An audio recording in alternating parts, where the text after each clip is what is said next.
Joining us now, and we appreciate him coming in as well. Jamie McMurray, he's the driver of the #1 Cessna Chevrolet. Jamie, I know we haven't been on the racetrack yet here at Kentucky Speedway, but just talk about your thoughts and your outlook for this weekend with this race-specific rules package, and how you think the #1 Cessna Chevrolet will adapt to that. I was a part of the tire test here a few months ago, so I was somewhat looking forward to coming back because we did get to spend 3 days here on the track. It'll be certainly a little bit different with the rules package, but really after talking with the team and some of the wind tunnel stuff they done, I don't expect there to be something crazy different with the setup, or really just going to be less grip. It'll be interesting to see how important tires are going to be. This tire is the same tire we're going to run with the other, with 1,000 pounds more downforce. So I would think the wear will be a little bit less, but I don't know. I mean, until we get to practice, it's hard to say. Questions now for Jamie McMurray. We'll take them. We'll start here on the front row with Matt, and then we'll go to Nate. So Matt Weaver, AutoWeek.com. We've got this Kentucky package here, the low downforce package, but then NASCAR introduces this higher downforce package for Indianapolis and for Michigan. So now we have track-specific packages. How do you think that racing is going to be compared to this, and is that the direction we need to go? Well, here's the deal: is that we're trying to make it better at every type track.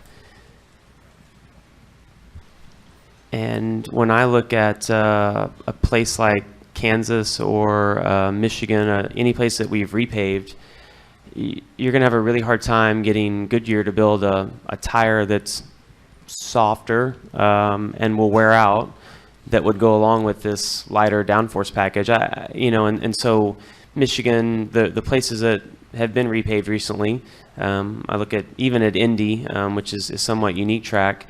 I think the idea of having the super high drag is a great idea, something to try. Again, none of us know. That's why we're going to try this at here and at Darlington, and try the other package at Michigan and Indy. So until you get it on the track, I don't. I mean, the biggest thing to me I like is that we could maybe have a different package for each type track. When you look, historically, Indy has been a pretty challenging race, a tough place to pass. And then you look at when IndyCar goes there, and it's one of their best races they have. So the track has the capability of putting on a really good race. And to me, the concept behind having the high drag and the car behind having a big, horsepower advantage is something that's worth looking at. And trying it in a race configuration is really the only way to know what you're going to have. I was a part of all of the tests that we had at Charlotte, where we did 6 or 8 different races with different rules packages, and only running 10 laps and really not giving the teams a sufficient amount of time to work on the balance of your car. It's hard to know what you're going to have.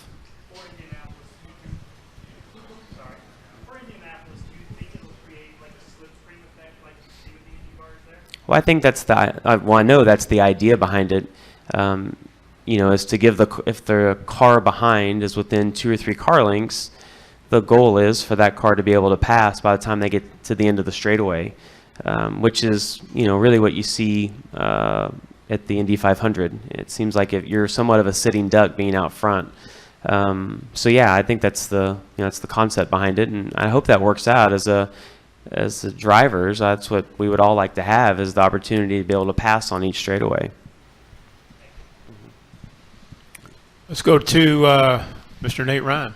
Nate Ryan, NBC Sports. Jamie, Greg Biffle said that as long as he got an hour of practice, he'd be comfortable starting with the new package Saturday night. What's your view of that? Is that enough time? If you guys get the 3 hours tomorrow, is that enough time as long as you're in the car? I like Greg's confidence. That's great. I don't know. I think most of us wanted to have yesterday, and then not only yesterday, but then a day to think about it and to try to come up with other ideas if what you had wasn't working.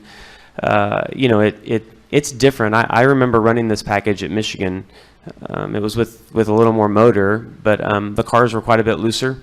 Even though it seems like the aero balance is shifted to the rear, the cars were quite a bit freer. So yeah, I don't know. I mean, I think all of us would like to have as much practice as we can get. However, if you get an hour, hour and a half, you'll have an idea of where you think your balance needs to go. Let's go here to the front row to Fred, and then we'll go to Mark. Hi, Jamie. Fred with the CBS in Louisville. How much does this rules package put the car back in your hands or in the driver's hands versus the aerodynamics, and is that something you like? I mean, some guys have likened it back to kind of old school racing and are really excited about it. It's still going to be somewhat aerosensitive. The goal behind this package is that what we've had earlier in the year, there's very little off throttle time. It's more so in practice than in the race. When like Vegas and Atlanta, some of the places when we first went to this year with this package, in qualifying you could almost run wide open. And really in race trim for 10 to 15 laps you could run not wide open but barely lifting off the gas. So it makes it really hard to pass the guy in front of you if he never lets off. How do you ever get beside him? So the thought behind it was that if the guy in front of you had to let off because there's no downforce and because his car's sliding around, if you were able to make your car drive a small amount better, maybe you can get beside him and race. But it'll still be somewhat aerosensitive. I mean, we're still going to go 200 miles an hour, and it's still a stock car that punches a pretty big hole in the air.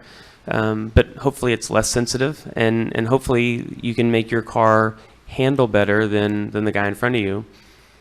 I think what all of us would like to have is like an old Darlington Rockingham type setup where you maybe have a softer tire and a tire that wears out, and you'd have a guy that's really good at the start of a run, and then you'd have the guys that weren't good at the start but came on at the end because maybe they didn't burn their tires up, maybe it's just the balance of their car.